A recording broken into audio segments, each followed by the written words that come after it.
අද්විතීය 200 Mbps speed එකකින් ශ්‍රී ලංකාවේ වේගවත්ම සහ පුළුල්තම හෝම් බ්‍රෝඩ්බෑන්ඩ් සම්බන්ධතාවය වන SLT මොබිටෙල් දේශීය ෆයිබර් බලවේගය ඔබත් අදම අත්විඳින්න. හරිම සුදුයි.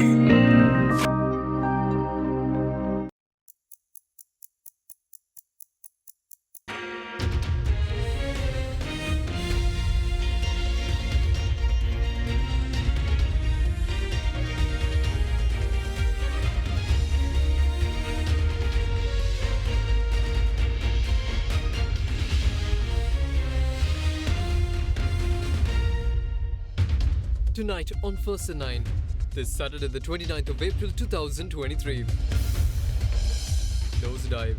Headline inflation declines by 15% in April to 35.3%.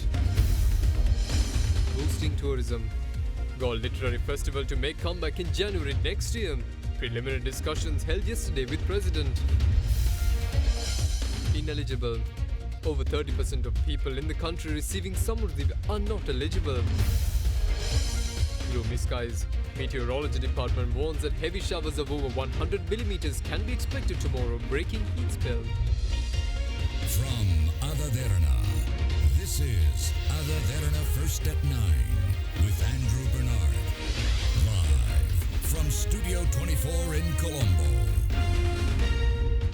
Alliance Finance මෙතුරු රන්නයි සේවාවෙන් රන් පවුම්කට රුපියල් 1,70,000ක ඉහළ අධිකාරම. ඔබේ විශ්වාසය දිනු සෙන්සුරයින් දැන් ළඟමැති ෆාමසියෙන් ලබාගත හැක. A very good evening and welcome to AdaDerana 24's English News. In your top story for tonight, the Department of Census and Statistics launched its first multidimensional poverty index targeting children yesterday in order to aid the government, ministries and agencies when preparing policies and providing aid to vulnerable communities. Speaking during the launch, the Director General of the Department of Census and Statistics, Andra Kumara, stated that the report will greatly benefit the government in achieving the first sustainable development goal, which is to eradicate poverty in the country. The incidence of monetary poverty based on real per capita expenditure in Sri Lanka has declined from 2002 to 2016, 46.8% to 14.3%. Despite the sharp decline at the national level, poverty pockets are still in existence across regions. For the first time, the DCS now also compiles national and child multidimensional poverty measures as official statistics in Sri Lanka has now two multidimensional poverty index, the National Multidimensional Poverty Index and the Child Multidimensional Poverty Index. The National Multidimensional Poverty Index looks at three-dimensional living standards, health and education. The Child Multidimensional Poverty Index for children aged 0 to 4 adds an additional dimension, namely child development, to measure the indicators for the fourth dimension. We add a special module to the 2019 HIS to collect the relevant data in the future. We plan to compile these indexes every 3 years as regular official studies. The DCS published key findings of the national and child multidimensional poverty indexes used in 2019 HIS in brief note in 2021. I am happy to say that today we launch the complete report, Sri Lanka's Multidimensional Poverty Index 2019 result, national and child analysis. It will be a powerful tool to achieve the goals set by 2030 agenda for the sustainable development, especially sustainable development goal 1 to eradicate poverty in its for all forms, thereby ensuring that no one is left behind. We have already used income poverty for poverty monitoring and poverty reduction work. I am happy to say that now Sri Lanka also uses the multidimensional poverty measures for purpose of policy making and to eradicate poverty in Sri Lanka in all its form more efficiently and effectively. Is now particularly important because of the IMF loan that Sri Lanka has received, where, of course, as we know, there are some conditions to be met. And I think it's very important in this moment to find a balanced approach between the structural measures that must be taken, but at the same time to take care to remember that most vulnerable layer of of the population will be the most affected by these measures. And it's exactly to be able to measure how people are really poor, how children are really poor, which are the criteria, which are the parameters that influence the poverty of a family, of a household, that this analysis have been carried out. I think it will be a very good tool. It's exactly a tool that can be used by public administrators, by aid agencies, by ourselves, by all the institutions that work in the, let's say, development sector, to have the right information that can base the informed decision to be taken. Now, after a hiatus of several years, the Galle Literary Festival is set to make a grand return following a directive that was made by President Ranil Wickremesinghe. Focusing on the tourism industry, a series of programs featuring various forms of art are to be held in the areas of Galle, Matara, Ahangama and Hikkaru in January 2024. A preliminary discussion was held in this regard yesterday at the Presidential Secretariat under the patronage of President Ranil Wickremesinghe. The President highlighted the importance of organizing the activities in a way which highlights the Sri Lankan identity and pride to the world. Various programs aimed at promoting tourism industry by means of forms of art are also scheduled to be released. Meanwhile, the President also emphasized that the revival of tourism industry of the country is a top priority of the government, adding that the support of all parties is essential in order to programs to be successful.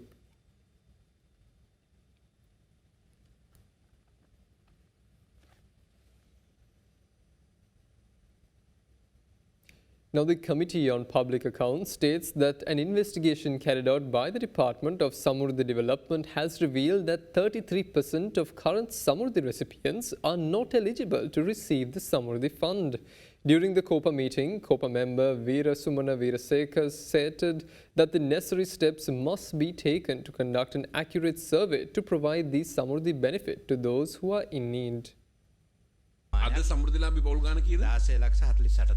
සමුද්‍රි සංවර්ධන දෙපාර්තමේන්තුවේ සමීක්ෂණයක් කළා හඳුනගෙන තියෙනවා. සමුද්‍රලාභීන්ගෙන් 4,49,979 මේ නිර්ණායක වලට අයිති වෙන්නේ නැහැ. ඉවත් කළ යුතු ගණයේ ඉන්නවා කියලා. ඊට අමතරව පවුල් 4,50,959ක් සමුද්‍රලාභීන් විදියට වැටෙන අයට සමුද්‍රය ලැබෙන්නේ නැහැ කියන කාරණා. ඇත්තටම මේකේ වෙලා තියෙන්නේ සමුද්‍රලාභීන් හම්බෙන්න ඕන අයට හම්බෙලා නැහැ. සමුද්‍රලාභීන් හම්බෙන්න ඕනේ නැති අය කොටසකට ඒක 133ක් විතර වෙනවා. මුළු සමුද්‍රලාභීන් සංඛ්‍යාව. ඒ විදිහේ වෙනසක් තියෙනවා. අපි විගණකාධිපති දෙපාර්තමේන්තුව විදිහට මේ සම්බන්ධයෙන් විගණනයක් කරද්දී සමුද්‍රලාභීන් 2433ක් දැන් සල්ලි මාස 10 15 සල්ලි ගන්නෙ නැහැ. මේගොල්ලෝ මෙච්චර දුප්පත්කමේ ඉන්නවා නම් ගන්න රුපියල් 4000 හරි 3500 එදාට පහුවදා ගන්න ඕනේ. දැන් මාස 15 10 ගන්නෙ නැතුව එකතු වෙනකන් ඉඳලා තමයි අරන් තියෙන්නේ. ඉතින් ඇත්තටම තට්ටු දෙකේ ගෙවල් තියෙන අපේ පැත්තේ නම් තේ අක්කර දෙක තුන තියෙන ෆ්‍රී විල් තියෙන වාහන තියෙන මිනිස්සුන් සමෘද්ධි තියෙනවා. මේ මොනවාක්වත් නැති මිනිස්සු මේ ඇතුළත් වෙන විදියක් නැහැ. සමෘද්ධියෙන් අලුතෙන් දෙන්න නැති නිසා.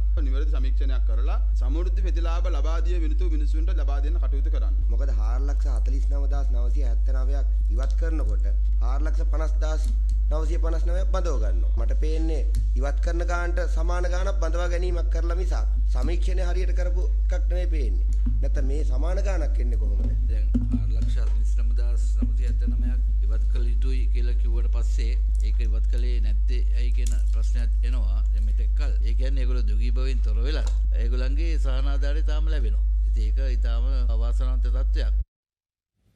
Now, the Chinese ambassador to Sri Lanka, Chi Hong, reiterated that China will continue to stay with Sri Lanka and provide support to help the island get through the tough times. He also stated that China believes that Sri Lanka's social and economic development will be robust as Sri Lanka's and China's connections grow. Chinese ambassador to Sri Lanka, Chi Hong, attended the prize-giving ceremony of the Sri Chandananda Buddhist College in Kandy. Sri Lanka has a historic and a unique civilization, as well as a strong character of perseverance. In history, the Sri Lanka people have never been defeated despite numerous foreign invasions, terrorism, tsunami, and other disasters. The current difficulties are temporary. I assure you that China will always be there to help Sri Lanka achieve economic recovery, social development, and people's happiness. Over the past 2 months, Chinese tourists have returned. Chinese investors have returned too. The exchanges between our two countries have resumed at all levels. We firmly believe that as long as China-Sri Lanka cooperation goes deep and China-Sri Lanka friendship becomes stronger, Sri Lanka's sovereignty independence will be more secure, his economic and social development more robust, his unique civilization more guaranteed, and other foreign countries will respect Sri Lanka more. Now, the Samagi Janabalawege has decided to take disciplinary action against MP AHM Fauzi after he voted in favour of the resolution on the IMF agreement during yesterday's parliamentary vote. The SJB had decided yesterday to avoid casting their vote for the resolution following the 3-day debate on the matter.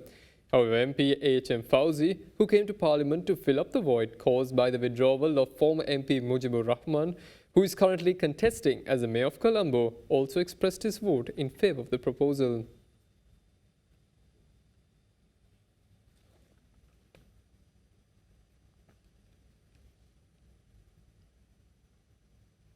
Now, the State Minister of Finance Ranjit Semalapitiya says that in order to revive Sri Lanka's economic crisis, the Sri Lankan government should agree with the conduct of the International Monetary Fund. He made these remarks today speaking to media following the event in Ruanwala area.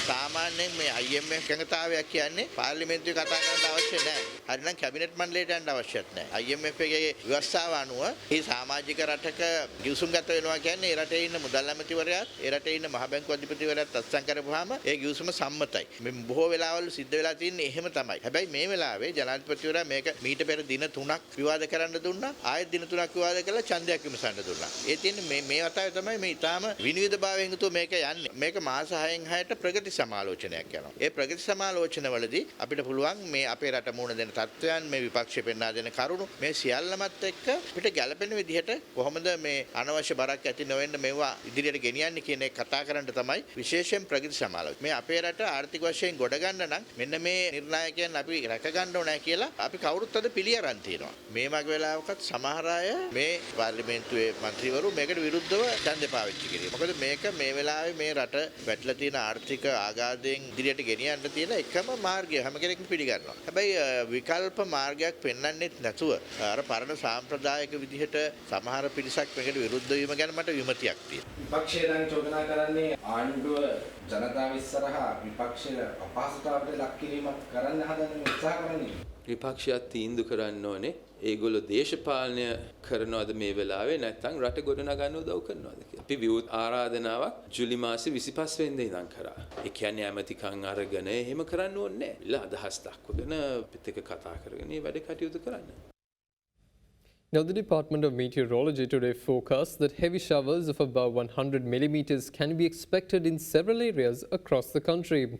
Meanwhile, the Natural Hazards Early Warning Centre or the Department of Meteorology also issued an amber advisory of severe lightning to several places across the island. Taking the situation into account, the National Building Research Organisation meanwhile issued early landslide warnings to several areas in 3 districts. Issuing its general weather forecast for tomorrow, the Department of Meteorology stated that atmospheric conditions are favourable for development of evening thunder showers in most parts of the island during the upcoming days.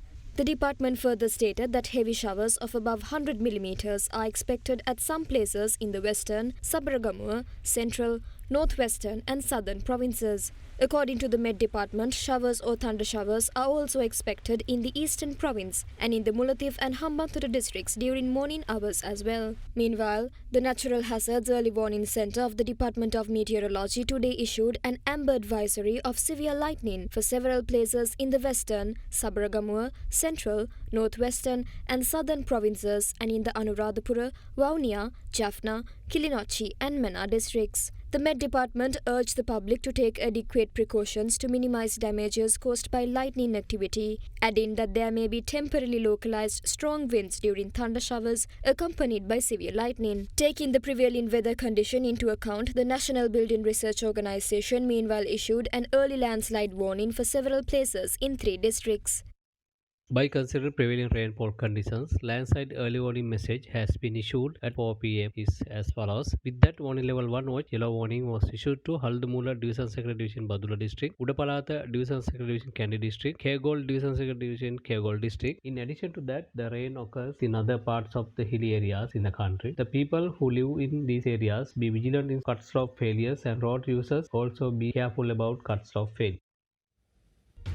Now stay with us to know more details on the Colombo Consumer Price Index based inflation headline in the month of April.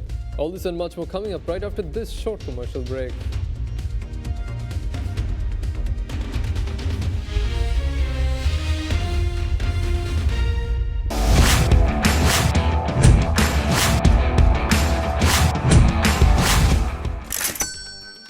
ගොඩමඩ පෙරලි කරන බලපුළුවන්කාරයා මහින්ද්‍රා යුවෝ ටීමෝ වෙතින්.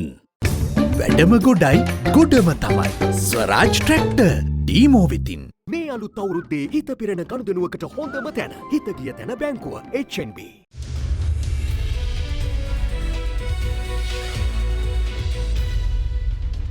Welcome back. Now, the Colombo Consumer Price Index based headline inflation plummeted by 15% to 35.3% in April. The central bank attributed the decline to a decline in food inflation, which dropped to 30.6% in April from 47.6% recorded in March. The central bank today stated that headline inflation, as measured by the year-on-year change in the Colombo Consumer Price Index in April, decreased to 35.3%. from 50.3% in March 2023.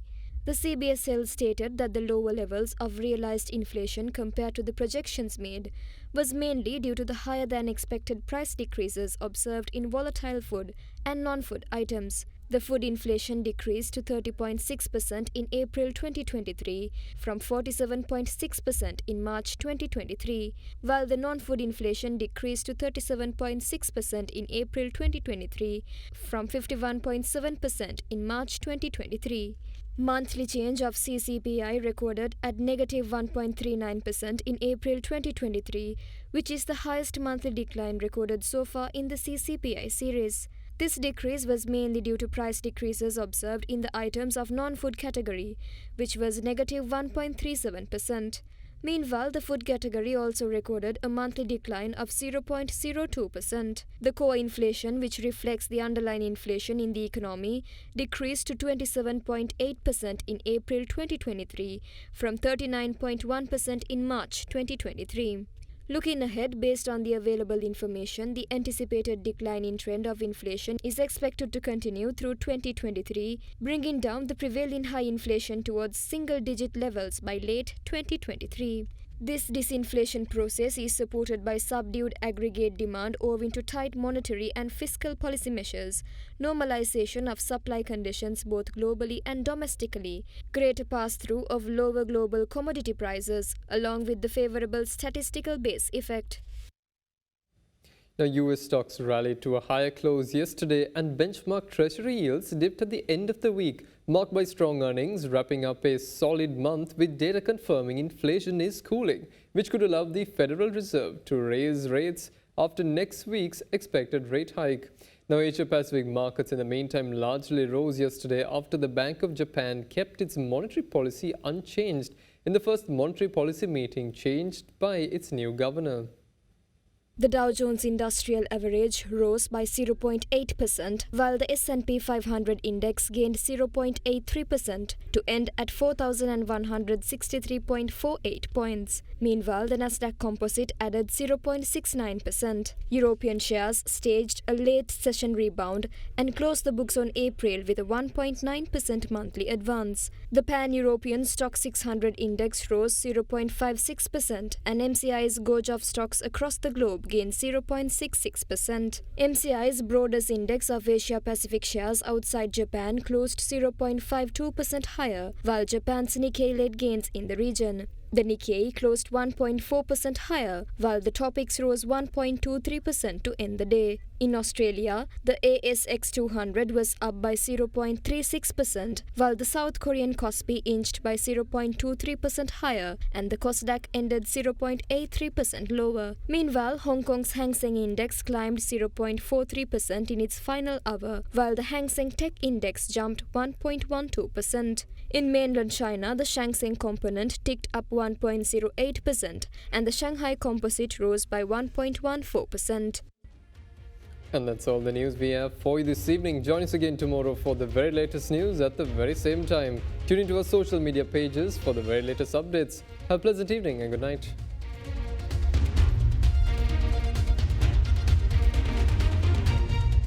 For news and information you can trust 24 hours a day, visit AdaDerana.lk.